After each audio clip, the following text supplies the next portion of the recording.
It certainly is about food security. People's first and foremost concerns here, politically, socially, and spiritually, is subsistence. And subsistence isn't merely hunting and fishing. It's about a lifeway that ties the essence of who we are as a people to the land.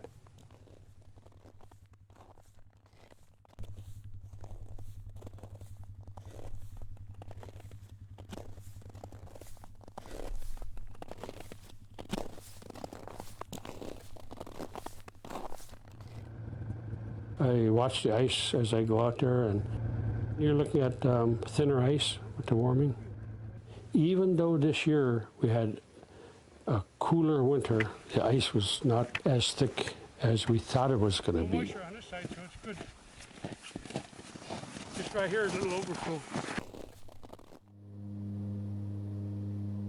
When I was younger, the sea ice started forming mid-October, end of October, and it lasted all the way into June. But now it's mid-December, end of December, and breakup is starting early as mid-April, beginning of May. The ice every spring is getting thinner and thinner. Now sometimes the ice comes into the shore and blocks them out, and there's no way for you to get back home till it's gone. We start carrying tents even. So if we have to put the tent up in a boat, just try to wait for the ice to move back out, then wait it out. The ice is getting thinner. It doesn't stay around very long anymore. We don't have as much time to hunt. I went out there and crabbed in the springtime, make holes in the ice and put my small crab pots out there, and it never got more than 2.5 foot thick. And normally it's up to 5 feet thick. This time of the year, it would all be frozen and we'd be out tomcotting. Then we got this warm spell, which disrupted all our plans. Because we travel on the ice and it's all trails between villages, it really affects us. These falls like right now where it's supposed to be freezing up and it's warm and rainy, makes a longer and longer period of no winter trails. And then when they do form, often they're really dangerous because we'll have some ice and then it snows and rains a bunch on top of it. And we're seeing that more and more. Living in the Arctic, you're asking for unpredictable weather, but the volume's turned up on that. Maybe 10, 15 years ago, 3 elders went out hunting out on the ice just to go seal hunting in the springtime, and they fell through the ice in conditions that were not expected. They would have known the conditions, but things changed so very much that the local traditional knowledge of the ice conditions have changed, so it's an uncertainty now. It used to be real cold and thick ice around here in springtime. Nowadays the ice is real thin, about 4 feet, and water's all over. Like the belugas and whales used to go through here. Today it retreats back over 300 to 400 miles.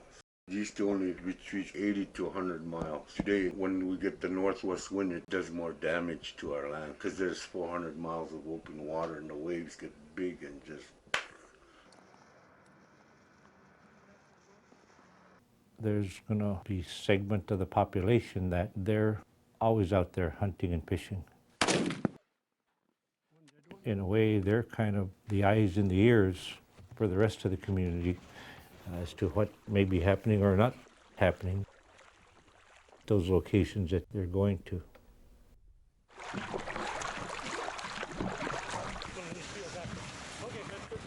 And sometimes we have to move to get more, but right now it's nice out. It's good to be hunting slow instead of getting 6, 7 at a time. That way I can keep up with cleaning. There were some tracks coming out, so some guys came out not that long ago. When they find out I'm out here, they figure it's safe because I come back home. One of the things that we think would be valuable is the Canadian version of their Department of Transportation. In Canada, they use the waterways for highways during the winter, the same way we use waterways for travel. We need to invest in the equipment that allows us to go and make a computerized model of the ice thickness along a particular path. Being able to do that on an annual basis can improve safety for our people. In between lakes, there's waterways and there's water moving in between lakes. If it's 8 inches here, it's not necessarily 8 inches there because the current and the water that's moving through there is keeping it thinner. Checking or verifying that those locations like this, like that, are actually safe enough. And then you GPS that route, and then you've added an extra level of security using technology. Here at the borough, we'll stake the winter trails for about 6 months every spring, trying to maintain a level of safety for travelers. And it's becoming later and later that we stake those winter trails. We don't stake it until we know it's thick enough. Whether it's blizzard at night or whatever, they can find their way, and when they hit the trails, it'll help them get to safety. This trail has not really been used this winter to Notak. There's just not enough snow. That's one of the most direct routes. There's a trail that runs here, then runs across the lake to those villages. There's a trail that runs here, crosses an overland portage, runs here and up the river. We have search and rescue efforts here that are very, very important to our traveling. We travel so much of the time of the year by snow machine, the other time of the year by boat in addition to airplanes. Each community has search and rescue, and it's, in almost every case, it's all volunteer. We were able to get some funds for a regional search and rescue to help them with gas and with equipment, and construct shelter cabins along the way for people who may not be able to make it to their final destination, but there's a waypoint that they could seek shelter and have heat and ride out a storm if necessary. Another transportation route. There's an ice road that gets opened up every March and April, and that ice road runs into the Kobuk River, runs all the way up to Norvik, and then on up to Kayana. Trying to impact Arctic policy from a local perspective, that whoever is funding the research is also funding a combination of Western and local traditional knowledge During a fall storm, being provided to the same research project. push a ridge, come out and breathe. At the end of the day, we're part of a product, and we could be part of helping shape our research project, so the value that we take away from it is a product that becomes useful and valuable to us who are going to continue to live here.